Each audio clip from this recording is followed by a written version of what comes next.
Really and good day. We look for certain traits in a Man United player, obviously, and he looks like he's got that. He looks like he's comfortable in the jersey. We talk about pressure and recruitment over the last few years, and players can't find their feet playing for Man United. But he looks as if I'm okay being a Man United player. We'll get back to Roy in just a quick second, but you know how this works. If you like this video, please like, share, and subscribe. And also, if you've got anything to say, if you've got anything to vent, if you've got any responses to whatever it is I say, or Roy, or whoever I clip, please put it in the comments, because I am very interested in what you've got to say, particularly after days like this, after a fantastic victory over Manchester City away. Anyway, I'm getting carried away with myself. I'm gonna rein it in a little bit. We're gonna have a little look at what Roy Keane's got to say first, and then after that, I am going to give my analysis of what was an epic Derby Day win for Manchester United. Here's Roy. Being the biggest plus, I think, no doubt, for the new manager coming in, getting to work with the players from the start of the first game. Really, he's had a big impact, but the impact today and the winning the penalty and the goal and the finish certainly wasn't easy, and that just gave a player prepared to run forward as well. And also Bruno's chance came from somebody actually running forward, and a brilliant moment for him, and well deserved. He's got a bit of energy, he's got a bit of quality, young kid, learning his trade. Obviously you always worry, listen, hopefully he stays grounded, but a big afternoon for him. He's also versatile as well, can he? He can play in the front three, he can play wing back. I think he's been the best player for Man United this season. Taking it all into consideration, new manager, how young he is, he's just 22 years of age. He was really good at Sunderland, scored a lot of goals. Could he make the step up? He's definitely made the step up. And yeah, I just enjoy watching him in terms of his endeavour, his work rate, the way he runs in behind, the way he's not afraid to go at somebody. How many times do we see wingers in today's football, they go to the line and they come back? He's not doing that. He's got that confidence and belief in himself that he can play at this level. So yeah, the importance of running behind, and that was the key. Particularly, I know sometimes you have to gamble towards the end, but you need a bit of luck. But be prepared to run behind it. The way the game has changed a lot over the last few years, particularly for midfielders. Everyone wants to come and get a feel for the ball and get touches, but you need people running beyond the ball, running beyond the striker, and that's where United created their best moments. But it's just his composure as well. Yeah. The way he took his goal was just brilliant. So you see a lot of players, especially young players in that position, sort of snatch at it or rush it, but he took his time, he lifted it over, and then the finish, with conviction as well. Really good day. We look for certain traits in a Man United player, obviously, and he looks like he's got that. He looks like he's comfortable in the jersey. We talk about pressure and recruitment over the last few years, and players can't find their feet playing for Man United. But he looks as if I'm okay being a Man United player. I think the important thing though is just, I know Bruno was being sort of a party pooper there and we're talking about Agate, but just in terms of the pressure of Man United and staying at that level. We've talked about Garnacho at times. When he first came into the squad, I thought he was brilliant. And now, we've seen it with Amad Diallo. It just needs to keep his feet on the floor and do what he does best. That's the key for any young player, obviously, coming to any big club. It's how you deal with now the expectation, the pressure, the importance he played today, contract situations, his family around him. Yeah, that goes for any young player playing for a big club. Just keep your feet in the ground. Did you keep your feet on the ground? Absolutely, yeah. Did you? Well, I'd wanted Usually when he was fly tackling. Are you sure about that? I was drunk somewhere. No, you stay grounded. But you also say, I need the young kids tonight, but don't get me wrong, enjoy it. Yeah. Absolutely enjoy playing for Man United. And big moments like that, absolutely fantastic. Well. Oh, I didn't know what to expect today because both teams have been out of form, so it could have gone either way. And what is it they say? What's that saying? It's form goes out the window on derby days, and it certainly did today. I mean, I felt as though the teams cancelled each other out for long periods of the game. However, I didn't necessarily think that any of the teams had the upper hand, really, at any point. Their first goal was very fortunate. I'm not sure it was deserved. it was just very fortunate. I mean, it was a good header, but it was a big deflection. But even when they went 1-0 up, it was just... I never felt as though Manchester United were going to lose that game. I felt as though anything could happen at any point. But at the same time, I didn't feel as though Manchester City were going to lose that game, because anything could have happened at any point. It was just a really strange game. I mean, but Manchester United, you know, we were really organised and we were really hard-working, and the players seem to have taken to this 3-4-3 formation really well. And I'm really enjoying looking at it, because there's lots of transitions, and the team shape is very malleable. So, I mean, at one point you've got 5 at the back. The next point you've got 1 at the back, because, you know, players have pushed up. You've got some really intricate play from players like Mazraoui and Diallo as well. So you can go from 5 at the back to 3 at the back to 2 at the back to 1 at the back. And you can, at any point, you could have like 5 in midfield. You can have 5 up front. But then at the same time, it's almost like, I don't know how best to describe it. Like a Rubik's Cube. You know, the shape changes at all times, you know? Well, maybe that's a bad example. A Rubik's Cube shape doesn't really change. It's just the colours that change. But you get my point. Hopefully. I think I get my own point. But yeah, I don't think there was a bad player in that side today. Everyone was working really hard for each other. I was very sad to see Mason Mount get subbed. He looked devastated. I hope it's not a bad one. It certainly hasn't overshadowed the game today. But Mason Mount, whenever I've watched Mason Mount this season, he has looked rusty. However, the effort has been there, and that's all I ask. That's all I ask, because if all of these players put the effort in, they're all talented, and if all the players put the effort in, then that talent will shine through eventually. And I feel as though Mason Mount was headed down the right direction, down the right path, in the right direction, so to speak. So it was sad to see him come off, and he did look gutted. Maybe he knows how serious it is, but we shall soon see. Aside from that, I mean, yeah, we played really well, really organised. We nullified them. Haaland wasn't running the show. Phil Foden was struggling. I mean, at one point he did nearly score. It was actually a really good, a really well-made effort. When he dinged past one of the players, and he almost toe-poked it in after a little bit of a deflection from Maguire, I think. But it was a good save from Onana. There were a couple of ropey times when, you know, they were passing it back to the goalie. All of that play out from the back business, which United have been trying to do for the past 5 seasons. But yeah, we got away with it this time. But I'll tell you what, Bruno Fernandes was doing my head in today, because he was rubbish. I mean, he couldn't pass a ball. Well, he was rubbish for about 80 minutes. And then in the last 10 minutes, he was class. He turned it on. I mean, what is it with players on corners? A player like Bruno Fernandes should be able to put that ball wherever he wants to put that ball. But time and time again, I see Bruno Fernandes take a corner and he doesn't beat the first man. And it's really irritating. It really is. I love Bruno. I do. I love Bruno Fernandes. I think he's probably our only world-class player at the moment.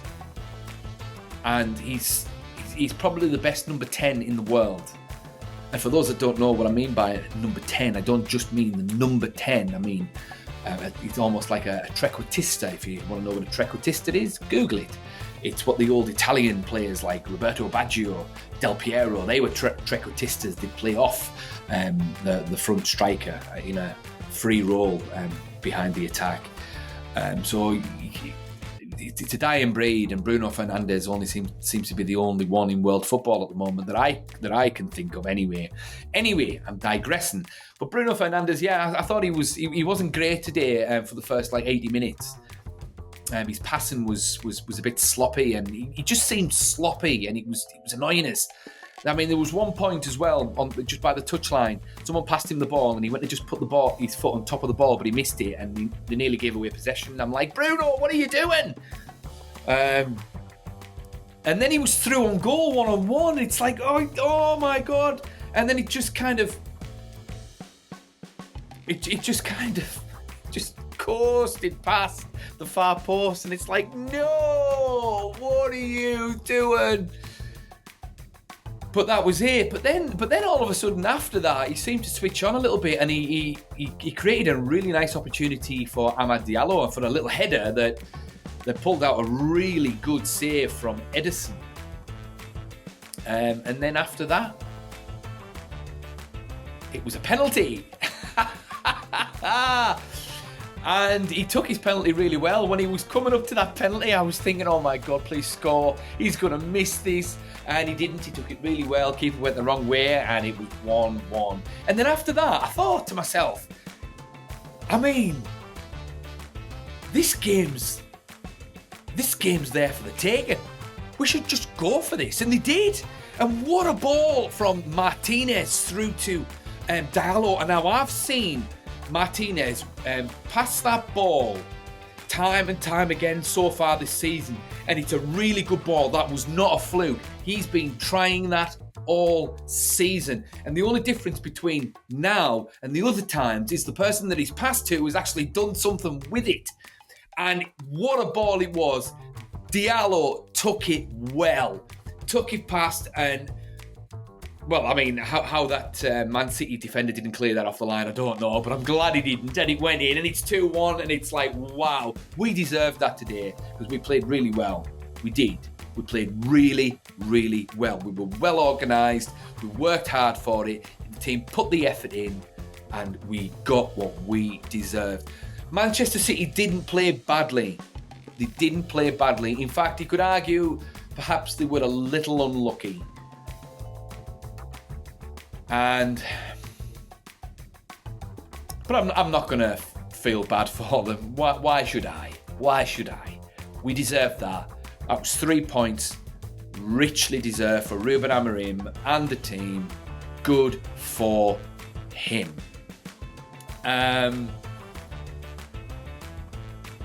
But yeah, Diallo. Yeah, I mean, the guys in the clip are 100% right. That guy's just coming on leaps and bounds now, and he's doing really well. There's no nonsense from him. He's just getting his head down, and he's working hard, and he's reaping the rewards now. A lot like Cobby last season. You know, there was nothing flash or anything like that. He's just doing his job, and he's just expressing his talent. So, yeah, fair enough. And I like him in that number 10 position, you know, one of those two number 10 positions. I don't like him as wing-back because he doesn't have the defensive chops for the wing-back position, Diallo. But play him in one of those attacking roles, and that's where I think we'll see the best of him. Because the beauty of this 3-4-3 formation is that because it's packed in midfield and it's packed in defence, and obviously it hinges on having two very athletic fullbacks, but because of how it's set up in midfield and defence, that means that the front three have basically got a free role, so they can basically do what they want, really. That's how it worked under Antonio Conte, and funnily enough, that's how Antonio Conte got the best out of Eden Hazard. He just gave him a free role. There you go, pal. Just go and do what you want, and he did, and it worked really well for that Chelsea team. And I think it's so far it's looking like it's going to work for Manchester United. And you know, just give Diallo, Bruno, and Højlund a free role. That's it, because they can be trusted to work hard, and that's what this team needs: hard workers. And it's interesting to note there were two big names missing from the squad today, and they weren't missed. And that was Marcus Rashford and Alejandro Garnacho. I've just done a video about Marcus Rashford, about how he's finished at Man United, because he doesn't work hard for the team. He just doesn't work hard for the team, so that's it. I mean, I think time's up. If United get a suitor for him in January or in the summer, then I think, yeah, thanks very much, Marcus. You've had your time. You've done all right. You've had your moments. God bless. Greener pastures. Well, it won't be greener pastures, but I think his time's up. The jury's still out for Alejandro Garnacho. You know, I've said a few times this season, the thing is with Garnacho, he's very inconsistent. And I don't see him working hard enough for the team. Certainly not like Diallo. If Garnacho works as hard for the team as Diallo, you should use him as an example, really. Then Garnacho, he'll be brilliant. But his attitude is starting to sort of get to him a little bit. And that happened a few weeks back when that YouTuber, not me, sort of criticised him and said, well, he didn't even criticise him, he gave him constructive criticism, saying, you know, are you going to, trap the ball? Are you going to pass it straight? Are you going to, hold on to the ball? Are you going to be able to control the ball? All of that kind of stuff. And he gave him some quippy comment back by saying, are you playing today? Or something like that. But then he scored in that game, and even though there was 75,000 fans singing Viva Garnacho, he had a bit of a face on. And it's like, come on, mate. And I did a video about this. Roy Keane's mentioned this as well. And it's like, come on, mate. You got 75,000 people singing your name. And what that guy said, to be fair, I mean, you don't have to listen to him, but to be fair, he was bang on. Do you think any fans are going to criticise Diallo after that performance today? I don't think they're going to criticise Diallo. After the past 4 games, 5 games, because at the very least the fans can see that he's putting the effort in. Alejandro Garnacho is a very, very lucky boy, because every now and then he'll score a worldie, and it's like, great, fantastic. And he's big fans with Ronaldo, and the fans can sing the Viva Garnacho song, which reminds them of Viva Ronaldo. And so a lot of that is hiding, or he's sort of holding back United fans from criticising Garnacho. But that won't last forever, because at some point the United fans are going to expect Garnacho to put the effort in. As Marcus Rashford he's recently found out over the past couple of years, it might take a little bit of time, but you can't rest on your laurels at Man United, because the fans that watch Man United are working class fans, and they expect to be entertained, or they expect the effort to be put in to entertain them. And I mean, if you're going to be a lazy player, by God, you have got to be brilliant to allow that kind of leeway. And Marcus Rashford and Alejandro Garnacho are not that good.